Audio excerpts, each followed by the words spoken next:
Friends, बहुत अच्छी खबर है आप लोगों के लिए। आरवीएनएल ने एक रिक्रूटमेंट निकाला है। रेल विकास निगम लिमिटेड, जो कि मिनिस्ट्री ऑफ रेलवे का पीएसयू है, उसने रिक्रूटमेंट निकाला है for site engineer and junior site engineer. दो पोस्ट हैं, दो टाइप के पोस्ट हैं, site engineer and junior site engineer. Telecom के लिए वैकेंसी है, ठीक है। टेलीकॉम वाले ही ध्यान देंगे। दोनों ब्रांच एलिजिबल हैं, electronics and telecommunication and as well as electrical engineering, दोनों ब्रांच एलिजिबल हैं। अगर यहाँ पे देखेंगे तो उत्तर प्रदेश के लिए वैकेंसी निकाली, उत्तर प्रदेश का जो ईस्ट और वेस्ट जोन है, दोनों के लिए वैकेंसी निकाली है। लेकिन ये कॉन्ट्रैक्ट बेसिस पे है, तो 3 साल की सर्विस होगी, लेकिन आपको अप्लाई तो करना ही है। क्यों? क्योंकि ये एक्सटेंडेबल है, ठीक है। 3 साल के बाद आपके परफॉर्मेंस बेस पे इन्होंने ये एक्सटेंड कर देंगे, ठीक है। तो ये एक टाइप का अच्छा वैकेंसी है। सिर्फ कॉन्ट्रैक्ट बेसिस पे करके आप छोड़ नहीं सकते, क्योंकि ये एक्सटेंडेबल है बेस्ड ऑन योर परफॉर्मेंस, ठीक है। तो देखो क्या है कि इसमें एक्सपीरियंस भी मांगा है, तो वो मैं आगे अब आपको बताऊंगा। जो भी आप किसी प्राइवेट कंपनी में अगर आप काम करते हैं, वोडाफोन, जियो, उनके लिए बहुत ही अच्छा ये वो है। लेकिन अगर आप नहीं भी करते, थोड़ा बहुत नॉलेज है इधर उधर, तो भी आप अप्लाई कर सकते हैं। क्यों? क्योंकि अगर आपके पास एक्सपीरियंस सर्टिफिकेट नहीं भी है, बेस्ड ऑन योर मैट्रिक, जो आपका अगर आपका जो पढ़ाई लिखाई अच्छा है, आपके नॉलेज है, स्किल वगैरह है, तो आपको वो रिलैक्स कर सकते हैं, ऐसा लिखा हुआ है, ठीक है। हम आगे देख लेते हैं, मैं आपको दिखा देता हूँ कहाँ पे लिखा हुआ है। तो देख लो। अच्छा, इसमें सैलरी कितनी है? तो निगोशिएबल है। एक्चुअली इसमें कोई रिटर्न एग्ज़ाम नहीं है, बेस्ड ऑन इंटरव्यू ही होगा, वॉक इन इंटरव्यू होगा। और कब होगा?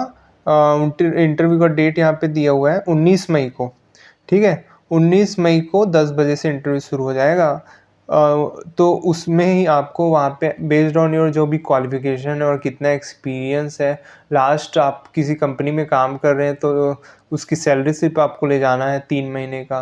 तो उसके हिसाब से आप नेगोशिएट कर सकते हैं कि भाई मैं पहले इतना मेरे को मिल रहा था, अभी आप मेरे को इससे ज़्यादा, इतना % ज़्यादा एटलीस्ट तो दो, ठीक है। तो ये सब आप कर सकते हो।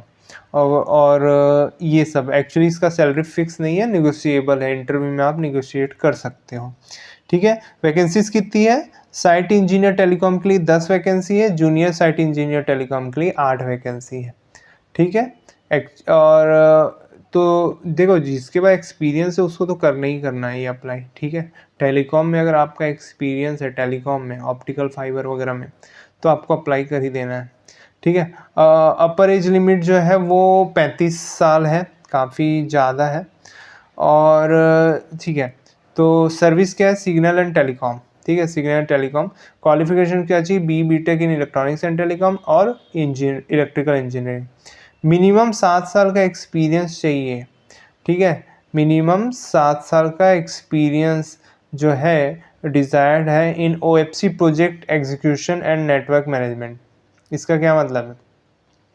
ऑप्टिकल फाइबर केबल का जो प्रोजेक्ट होता है ले करने का, और ये सब एग्जीक्यूट करने का, जो एक 7 साल का आपका एक्सपीरियंस होना चाहिए, और नेटवर्क मैनेजमेंट का भी होना चाहिए।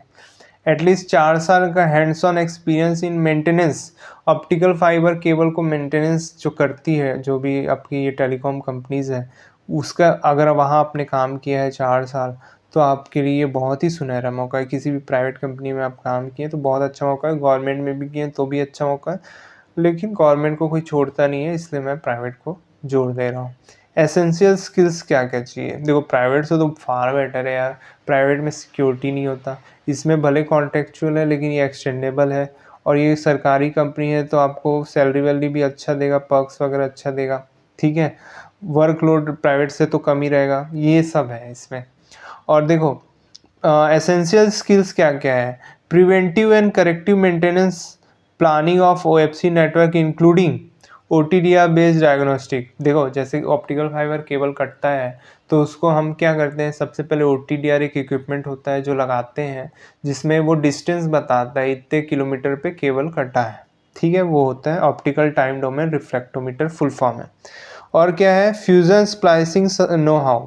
तो फ्यूजन स्प्लाइसिंग क्या होता है? दो फाइबर को जोड़ने के लिए जो एक इक्विपमेंट मशीन लगता है, उसको बोलते हैं स्प्लाइसिंग, या फ्यूजन स्प्लाइसिंग मशीन बोलते हैं।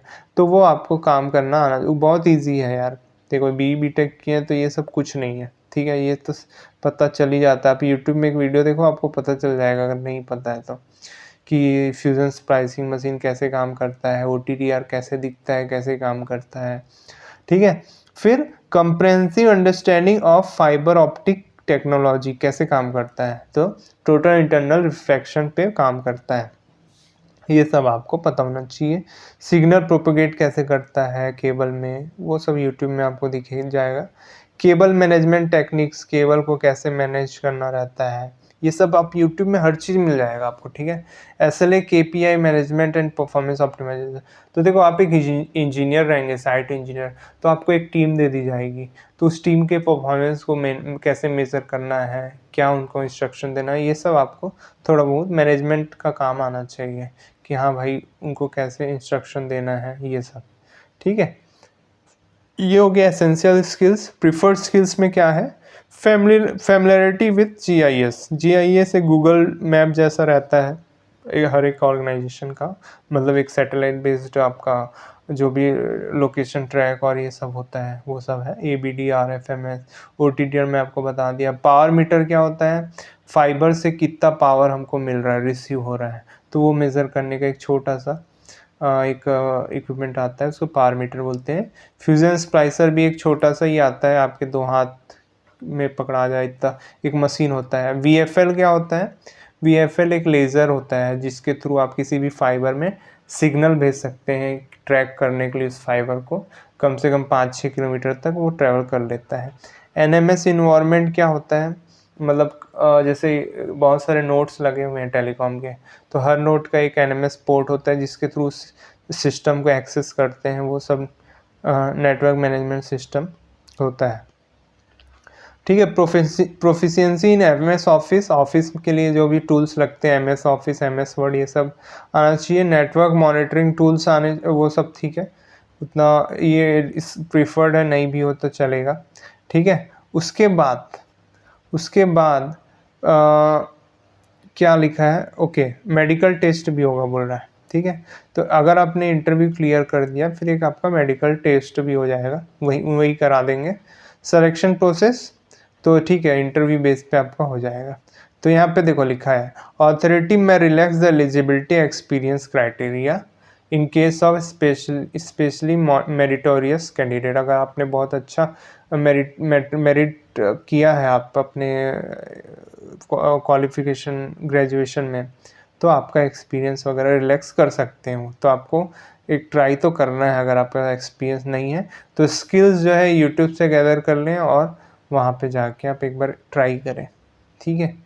क्योंकि यार देखो इतने भी ये सब चीज़ के लिए उतने लोग को एक तो पता नहीं होता, और ऊपर से लोग एक बार जॉब में ज्वाइन कर लेते हैं तो जल्दी हिलते नहीं, और ठीक है, तो ऐसे में आपको एक बार ट्राई ज़रूर करना चाहिए, क्या पता आए ही ना लोग उस टाइम, तो आपको मौका मिल जाएगा और आपका सिलेक्शन हो जाएगा, ठीक है। प्रॉपर ट्रेनिंग वेनिंग दे देते हैं तो बन ही जाता है।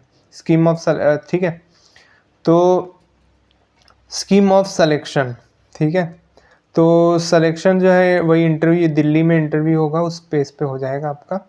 रेजिग्नेशन, अगर आपने ज्वाइन किया तो मिनिमम 1 साल आपको सर्व करना है, और एक बॉन्ड आपको साइन करना है, 2 महीने का जो भी सैलरी रहेगा उसका बॉन्ड आपको एक एग्जीक्यूट करना है।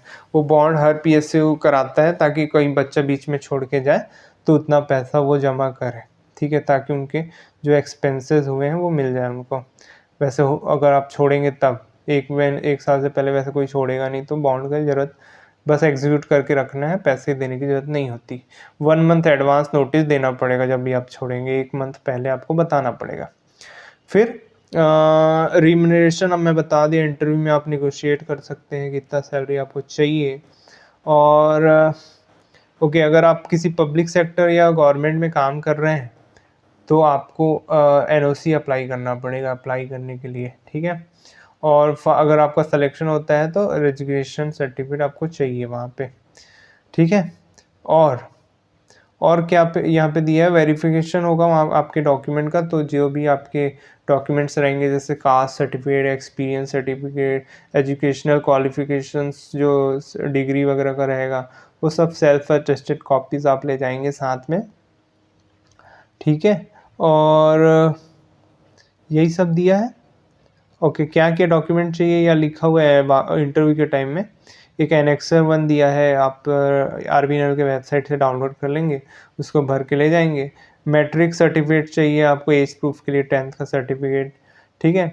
और जो भी डिग्री और मार्कशीट्स हैं वो ले जाएँगे आप। एक्सपीरियंस है तो फिर प्रूफ ऑफ एक्सपीरियंस ले जाएँगे, कितने ड्यूरेशन तक काम किया और किस फील्ड में आपने काम किया वो बताएँगे। कास्ट सर्टिफिकेट ले जाएँगे, अपॉइंटमेंट लेटर जैसे कहीं पे आपने काम किया है तो उसका कॉपी ले जाएँगे, फ़ोटो आईडी ले जाएँगे और अगर आप किसी गवर्नमेंट में हैं तो एनओसी लगाएँगे, ठीक है? और ठीक है, आरवीएनएल के वेबसाइट में आप एक बार डिटेल चेक कर सकते हैं, ये एनेक्सर 1 वहाँ से डाउनलोड करके आप प्रिंट निकाल सकते हैं। नाम-वाम और यही सब पूछा है, ज़्यादा कुछ है नहीं इसमें। परमानेंट एड्रेस और ये सब पूछा है। डिक्लेरेशन है एक, वो आप प्रिंट निकाल लेंगे वहाँ से, और बस इतना है। उम्मीद करता हूँ वीडियो हेल्पफुल लगा हो। किसी भी सगे-संबंधी जिनको ज़रूरत हो उनके साथ शेयर ज़रूर कीजिए, और इसी तरह अपडेट्स के लिए, जॉब रिलेटेड अपडेट्स के लिए चैनल को सब्सक्राइब कर लें। Thank you.